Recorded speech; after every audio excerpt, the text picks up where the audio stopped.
Alam mo kung bakit mas maganda at mas healthy yung private relationship? Bukod sa nagkakaroon kayo ng privacy, naiiwasan nyo din yung issue. Naiiwasan nyo na pag-usapan kayo.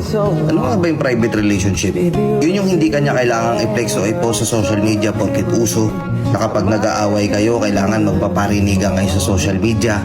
Na marami nakakakita, marami nakakabasa. Private lang. Hindi mahalaga kung hindi kanya i-post, hindi kanya i-story.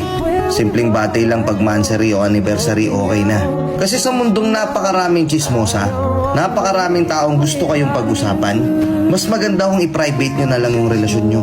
Basta alam nyo sa sarili nyo na mahal nyo yung isa't isa, hindi kayo nagkakaproblema, mag-away man kayo sa inyo lang. Kasi yung iba, konting away lang magpaparinigan sa social media. Sinisira mo yung image ng partner mo porket galit ka. Tapos pag okay na, madidelete mo pa ba yun? Pagsisisihan mo din sa huli, di ba?